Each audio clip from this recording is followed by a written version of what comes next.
मदन नाम का एक शिकारी शिकार करने के लिए जंगलों में जा रहा था।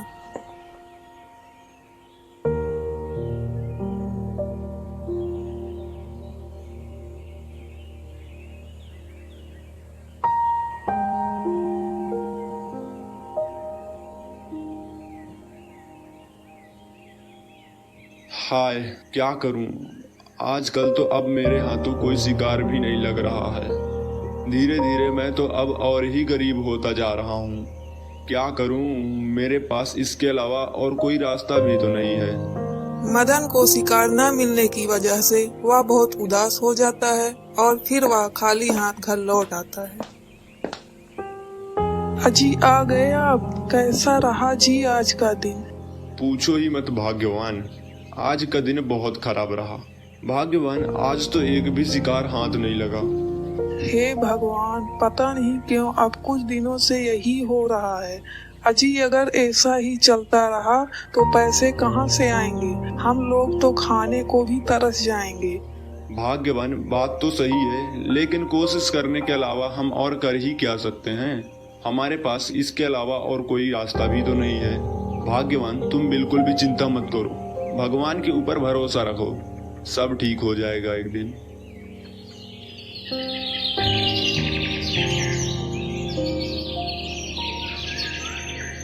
अगले दिन मदन फिर से जंगलों में शिकार करने के लिए जाता है।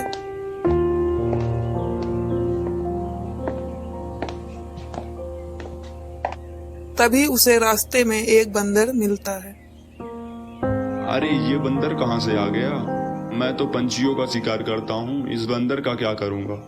हुर्र हुर्र हुर्र, चला जा यहाँ से बंदर, वैसे ही मुझे देर हो रही है। मदन बहुत कोशिश करता है लेकिन वह बंदर वहाँ से नहीं भागता। तभी मदन खुद ही वहाँ से अपना शिकार करने के लिए आगे बढ़ता है।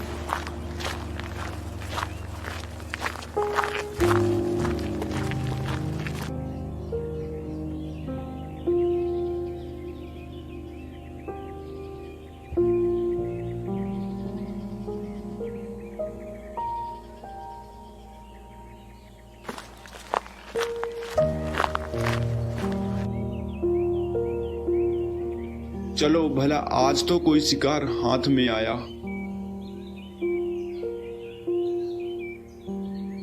अरे, ये बंदर फिर से यहाँ भी आ गया। क्या करूं इस बंदर का।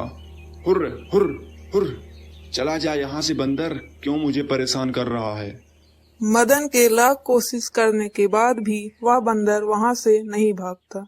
तभी मदन खुद ही अपना शिकार को बेचने के लिए बाजार में चला जाता है। तभी वह बंदर भी मदन के पीछे पीछे जा रहा था। मदन को लगा वह बंदर वहाँ से चला गया, लेकिन असल में वह बंदर मदन के पीछे पीछे उसके साथ जा रहा था। थोड़ी देर बाद मदन के पास एक आदमी आता है और मदन से वह शिकार को खरीद लेता है। चलो अच्छा हुआ, आज का दिन तो अच्छा गया। आज बहुत दिन बाद मुझे शिकार मिला है और अच्छा खासा पैसा भी मिल गया उस शिकार से। आज घर पर पैसे लेकर जाऊंगा तो मेरी पत्नी बहुत खुश होगी। तभी मदन खुशी खुशी घर जाता है। वह बंदर भी मदन के पीछे पीछे जा रहा था। कुछ देर बाद मदन घर पहुंचता है। अजी आ गए आप? अजी आज का दिन कैसा गया? कहीं रोज के दिन की तरह आज का भी दिन तो ऐसा ही नहीं गया? अरे नहीं नहीं भाग्यवान, आज का दिन तो काफी अच्छा रहा। आज शिकार भी मिला था और उस शिकार को बाजार में बेचने के बाद अच्छा खासा पैसा भी मिला। अजी सच में, ये तो कमाल हो गया। आज तो शायद किस्मत ने आपका साथ दिया। परंतु आप अपने साथ ये बंदर को यहाँ क्यों ले आए हो? हाँ भाग्यवान, पता नहीं क्यों आज यह बंदर मुझे जंगलों में मिला था। तब से यह बंदर मेरे पीछे पीछे यहाँ तक भी आ गया। ऐसे ही दोनों आपस में बात कर ही रहे होते हैं कि तभी मदन के दिमाग में एक बात सूझी। वैसे भाग्यवान, जरा सोचो, हर दिन मैं शिकार पर जाता था तो मेरे हाथों कोई भी शिकार नहीं लगता था, लेकिन आज के दिन जब से मुझे यह बंदर मुझे जंगलों में मिला है, तब से सब कुछ एकदम पहले जैसा ठीक हो गया है। हाँ जी, मुझे भी कहीं न कहीं ऐसा ही एहसास हो रहा है। अजी मुझे लगता है कि यह बंदर हमारी किस्मत की चाबी है। अजी मैं क्या कहती हूँ, क्यों ना हम लोग इस बंदर को अपने पास रखते हैं। क्या जी, इसमें आपकी क्या राय है? हाँ हाँ भाग्यवान, क्यों नहीं, मेरा भी यही विचार है। मदन और मदन की पत्नी दोनों लोग उस बंदर को बड़ी ही ध्यानपूर्वक से देख रहे थे। तभी वहाँ पर एक आदमी आता है। अरे ओ मदन भाई, मैंने सुना है तुम जंगल से पंछियों को पकड़कर उन्हें बाजार में बेच देते हो। मदन भाई, आपसे तुम उन पंछियों को पकड़कर मुझे दे दिया करो। मुझे पंछियों को पालने का बहुत शौक है। इसके बदले तुम्हें मुझसे जो चाहिए वो रकम ले लिया करो। क्यों मदन भाई, क्या कहते हो? हाँ हाँ भाई, मेरे लिए इससे अच्छा और क्या हो सकता है। अब से मैं जो भी शिकार पकड़ कर लाऊंगा उसे मैं आपको दे दिया करूंगा। ठीक है भाई, अच्छा तो अब मैं चलता हूँ, बाद में मिलते हैं। अरे भाग्यवान, हम लोगों की तो किस्मत ही चमक गई। भाग्यवान, अब तो मुझे यकीन हो गया कि ये बंदर सच में हमारे किस्मत की चाबी है।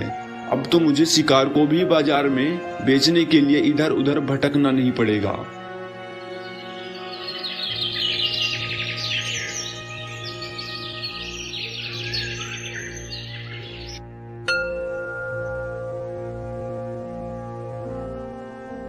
इधर उसी राज्य के राजा साहब सेनापति को महल में बुलाया। महाराज की जय हो। महाराज, आज आपने इस सेनापति को याद किया, क्या हुआ महाराज बताइए। सेनापति, मैंने तुम्हें यहाँ पर बहुत ही जरूरी काम के लिए बुलाया है। आज्ञा दीजिए महाराज, क्या काम है। आपका बताया हुआ कोई भी कार्य मैं जरूर पूरा करूंगा। महाराज बस आप आज्ञा तो दीजिए। तो सुनो सेनापति, राज के बगल वाले जंगलों से जो तुमने उस बंदर को पकड़ कर लाए थे, वह बंदर अपने महल से कहीं फरार हो गया है। सेनापति, वह कोई ऐसा वैसा बंदर नहीं है, वह मेरे किस्मत की चाबी है। तो सेनापति, तुम अपने सारे सैनिकों के साथ जाओ और उस बंदर को ढूंढ कर लाओ, यह मेरी आज्ञा है। परंतु महाराज, वह बंदर अब तो पता नहीं कहाँ फरार हो गया होगा। अब उसे मैं कहाँ ढूंढने जाऊं? मैं ये सब कुछ नहीं जानता सेनापति। मैंने जो कहा है उसको तुम अवश्य पूरा करो। अब कैसे भी करो ये मैं नहीं जानता। वह बंदर मुझे किसी भी हाल में मेरे महल में चाहिए। यह मेरा यानी कि राजा साहब का आदेश है। जाओ और उस बंदर को ढूंढ कर लाओ। जाओ। जो आज्ञा महाराज।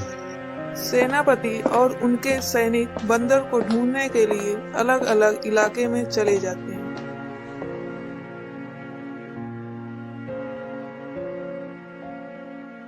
तभी कुछ देर बाद एक सैनिक ढूंढता ढूंढता मदन के घर पहुंच जाता है। तभी वह सैनिक दूर से देखता है कि मदन की पत्नी एक चारपाई पर बैठकर उस बंदर को रोटियां खिला रही होती है। ये तो वही बंदर है जिसका जिक्र सेनापति ने किया था।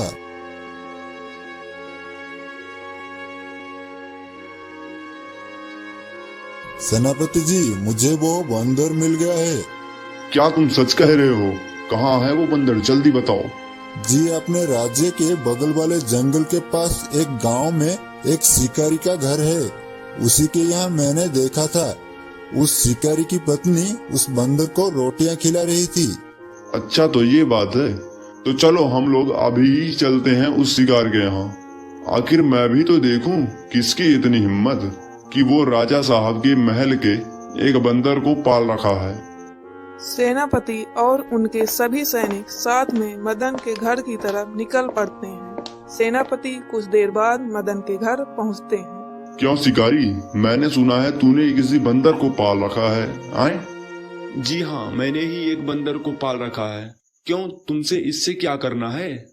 तुम्हें पता भी है, वह बंदर हमारे राजा साहब के महल में निवास करता था और अचानक से वह बंदर उस महल से फरार हो गया।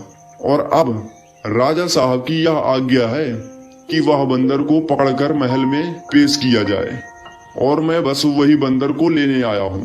वो बंदर मुझे दे दो। तुमने ये सोच भी कैसे लिया कि मैं तुम्हें वो बंदर को ले जाने दूंगा? हैं? हरगिज़ नहीं। जाओ कह दो अपने राजा साहब से कि यह बंदर को मैं नहीं देने वाला और हाँ, अगर तुमने जबरदस्ती मेरे वह बंदर को ले जाने की कोशिश की ना, मैं पूरे गांव वालों को इकट्ठा करके तुम्हारा वह हाल करूंगा ना कि तुम दोबारा अपने राजा साहब की बात मानने के लायक नहीं रहोगे, समझे?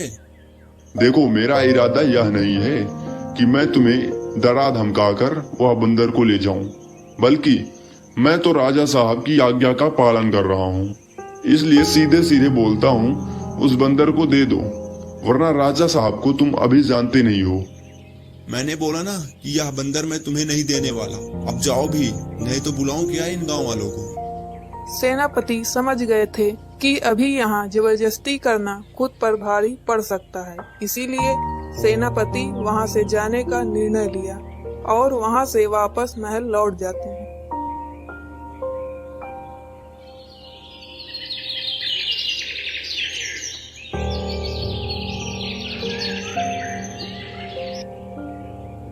अरे तुम आ गए सेनापति, आओ आओ आओ। बताओ सेनापति, वह बंदर को तुमने पकड़ कर लाया या फिर नहीं? महाराज, वह बंदर मिल गया है। वह बंदर अपने राज्य के बगल वाले जंगल के बीच एक गांव में शिकारी ने पाल रखा है। महाराज, मैं अपने सैनिकों के साथ उस बंदर को लेने के लिए वहां पर गया था, लेकिन उसने साफ साफ मना कर दिया उस बंदर को ले जाने से। उसके बाद मैंने उस शिकारी को थोड़ा बहुत डराया धमकाया तो उसने गांव वालों को बुलाकर हमें पिटवाने के लिए बोलने लगा। महाराज, अब हम उस समय जबरदस्ती भी तो नहीं कर सकते, इसीलिए महाराज मुझे खाली हाथ लौटना पड़ा। महाराज, मुझे क्षमा कीजिए। चलो, ये तो तुमने अच्छा किया कि तुमने उस बंदर को ढूंढ लिया कि वह एक शिकारी के घर पर है। चलो, हम लोग कल ही उस शिकारी के यहाँ चलेंगे उस बंदर को लाने के लिए।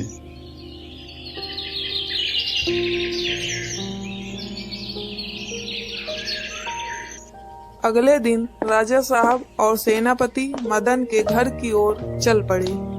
कुछ देर बाद वहां पहुंचते हैं। देखो मदन, तुम उस बंदर को मुझे दे दो, उसके बदले मैं तुम्हें इतना धन दे दूंगा कि तुम पूरी जिंदगी आराम से बैठे बैठे काट सकते हो। राजा साहब, मुझे धन दौलत की जरूरत नहीं है, मैं जैसे भी हूँ ठीक हूँ, लेकिन मैं आपको यह बंदर को नहीं ले जाने दूंगा, क्योंकि उसको मैंने अपने बेटे जैसा पाला है। मेरे सुख दुख में उसने मेरा बहुत साथ दिया है, और यहाँ तक कि इस बंदर के आने से मेरी जिंदगी ही बदल गई। राजा साहब, ये आपके लिए एक बंदर हो सकता है, लेकिन मेरे लिए एक किस्मत की चाबी से कम नहीं। इसलिए राजा साहब, कृपया करके आप बार बार मुझे परेशान न करें। ऐसे ही राजा साहब और वह मदन दोनों लोग आपस में झगड़ रहे होते हैं कि तभी वहाँ पर एक साधु मुनिवर जी वहाँ पर आ जाते हैं। तभी वह बंदर ऋषि मुनिवर के पास आकर खड़ा हो जाता है। तभी ऋषि मुनिवर जी बोलते हैं, बेटा, तुम लोग क्यों आपस में झगड़ रहे हो?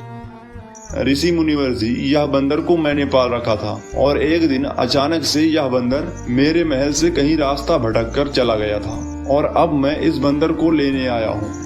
नहीं नहीं ऋषि मुनिवर जी, यह बंदर मुझे जंगल में शिकार करते समय मिला था और फिर यह बंदर मेरे पीछे पीछे मेरे घर तक आ गया। ऋषि मुनिवर जी, इस बंदर के आने से मेरी किस्मत ही चमक गई।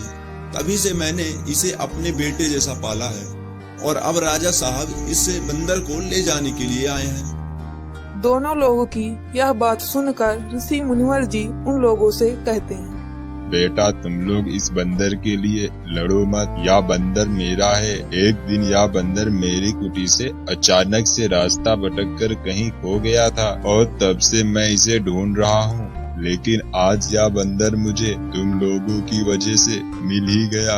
बेटा, मैं बहुत प्रसन्न हुआ, इसलिए मैं तुम लोगों को वरदान देता हूँ कि तुम लोग कभी भी किसी भी चीज के लिए तरसोगे नहीं और तुम दोनों लोग धन दौलत से धनवान हो जाओगे। लेकिन बेटा, एक बात याद रखना, तुम लोग वह धन को पाने के बाद कभी भी किसी भी चीज को लेकर घमंड मत करना और हमेशा लोगों की मदद करना। तुम्हें कभी भी किसी भी चीज की कमी नहीं होगी। ऐसा कहकर ऋषि मुनिवर जी उस बंदर के साथ वहाँ से चले जाते हैं और अब दोनों लोग बहुत खुश होते हैं और फिर राजा साहब भी खुशी खुशी वहां से अपने महल लौट जाते हैं।